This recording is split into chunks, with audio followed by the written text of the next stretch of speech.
Hi friends, ഇന്ന് ഞാൻ നിങ്ങൾക്ക് പരിചയപ്പെടുത്താൻ പോകുന്നത് ഒരു 3 ജീപ്പുകളാണ് ടോട്ടൽ. ഒരു പഴയ മോഡൽ 1960 മോഡൽ ഒരു വില്ലീസ്, അഗൈൻ നമുക്കൊരു എൻ്റെ ജീപ്പുണ്ട്, പിന്നെ അതിനുശേഷം ഒരു താർ DI ആണ്. ഈ 3 ജീപ്പുകളിലെ ഒരു ഗിയർ ഷിഫ്റ്റിംഗ് പാറ്റേൺ ആണ് ഞാൻ ഇത് കാണിക്കാൻ പോകുന്നത്. പലരും എന്നോട് കമൻറ്റിലൂടെയും മെസ്സേജിലൂടെയും ഒക്കെ ആയിട്ട് പല പ്രാവശ്യം ആവശ്യപ്പെട്ട ഒരു കാര്യമാണ് ഈ 4 വീലിൻ്റെ ഷിഫ്റ്റിംഗ് എങ്ങനെയാണെന്നുള്ളത്. അതും 3 വണ്ടികളിലും വ്യത്യസ്ത രീതിയിലാണ് കമ്പനി കൊടുത്തിട്ടുള്ളത്. നമുക്ക് ഈ വീഡിയോയിലൂടെ 3 വണ്ടികളിലും എങ്ങനെ 4 വീൽ ഷിഫ്റ്റിംഗ് ചെയ്യാമെന്ന് നമുക്ക് പഠിക്കാം.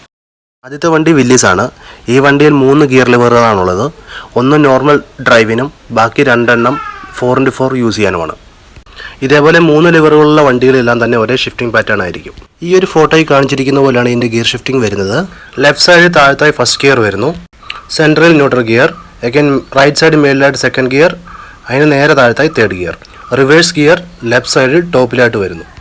നമുക്കിനി ഇതിൻ്റെ 4 വീൽ ഷിഫ്റ്റിംഗ് നോക്കാം. ഇതാണ് 4 വീലിൻ്റെ ഹൈ ഗിയർ, ഇത് ലോ ഗിയർ.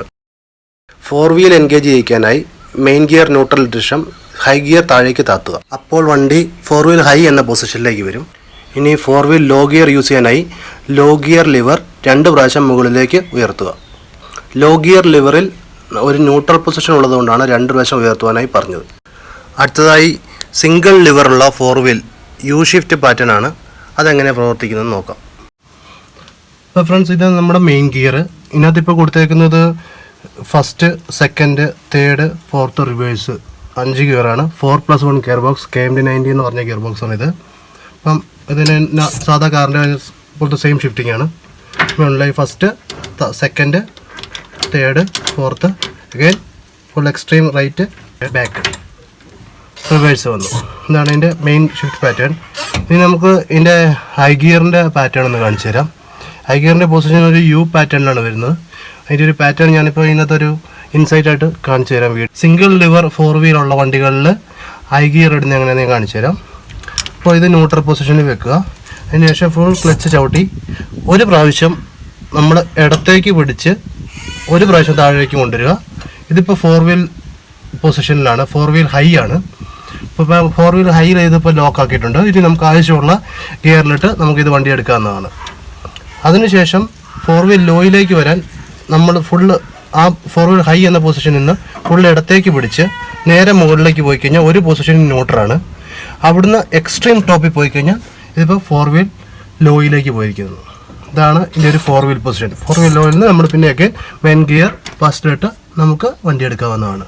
വണ്ടി വളരെ കുറഞ്ഞ സ്പീഡിൽ 10 കിലോമീറ്റർ താഴെയുള്ള സ്പീഡിൽ വണ്ടി ഏത് കയറ്റവും കയറി പോകുന്നതാണ്. ഇനി മൂന്നാമതായി ഇത് കാണിക്കുന്നത് ഒരു താർ DI ആണ്. ഇത് 2 വീൽ ഡ്രൈവിൽ നിന്ന് 4 വീൽ ഡ്രൈവിലേക്ക് കൺവേർട്ട് ചെയ്തൊരു മോഡലാണ്. അപ്പോൾ ഫ്രണ്ട്സ്, ഇതാണ് നമ്മുടെ താർ DIയുടെ ഗിയർ ബോക്സ്. അപ്പം ഇതിൻ്റെ ഒരു ഷിഫ്റ്റിംഗ് പാറ്റേൺ നമുക്ക് നോക്കാം. ഇതിപ്പോൾ നോർമലി 5 സ്പീഡ് വണ്ടിയാണ്. ഇപ്പോൾ നോർമൽ കാറിന് സമാനമായ ഷിഫ്റ്റിംഗ് ആണ്.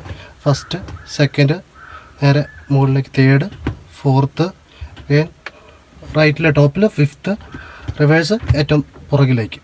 ഇത് നോർമൽ 5+1 ആണ് ഇതിൻ്റെ ഗിയർ ബോക്സ് വരുന്നത്. അതിനുശേഷം നമുക്ക് ഇതിൻ്റെ ഒരു 4 വീൽ ഗിയറിൻ്റെ ഷിഫ്റ്റിംഗ് പാറ്റേൺ കാണാം. ഇതാണ് ഇതിൻ്റെ ലിവർ. അതിൻ്റെ മേലിലെ മുട്ടും കാര്യങ്ങളെല്ലാം ഇപ്പോൾ വണ്ടിയിലില്ല. അപ്പോൾ ഇതിൻ്റെ ഒരു ഷിഫ്റ്റിംഗ് പാറ്റേൺ എങ്ങനെയെന്ന് വെച്ച് കഴിഞ്ഞാൽ 3 പൊസിഷൻസ് ആണുള്ളത്. ഏറ്റവും മേളിൽ 2H നോർമൽ ഡ്രൈവിൽ യൂസ് ചെയ്യുന്നു. അതിനുശേഷം 4H അത്യാവശ്യം 4 വീൽ ഗിയറിൽ സ്പീഡിൽ പോകാനായിട്ട്. അതിനുശേഷം 4L ഏറ്റവും ലോവസ്റ്റ് ക്രോളിംഗ് റേഷ്യോ ഉള്ള ഗിയറാണ്. അപ്പോൾ അതൊന്ന് ഇട്ട് കാണിക്കാം. ഇപ്പോൾ 2Hലാണ് വണ്ടി ഉള്ളത്. നമ്മൾ ക്ലച്ച് ചവിട്ടി ഒരു പൊസിഷൻ പുറകോട്ടാക്കി കഴിഞ്ഞാൽ ഇത് 4Hലേക്കാണ് വരുന്നത്. 4Hൽ നിന്ന് വീണ്ടും നമുക്ക് തീരെ മോശമായ റോഡുകളിലൊക്കെ സഞ്ചരിക്കുന്നതിനായിട്ട് 4Lലേക്ക് ഇടേണ്ടതുണ്ട്. ഒരു പൊസിഷൻ കൂടെ താഴോട്ട് വന്നു കഴിഞ്ഞാൽ ഇത് ന്യൂട്രലിലേക്ക് വരും. അതിനുശേഷം നല്ല പ്രഷർ എടുത്ത് നമ്മൾ ഒന്നും കൂടെ തട്ടിക്കഴിഞ്ഞാൽ ഇത് 4Lലേക്ക് വരും. അതിനുശേഷം ഫസ്റ്റിലേക്ക് ഇട്ട് വണ്ടി നമുക്ക് ഉപയോഗിക്കാവുന്നതാണ്.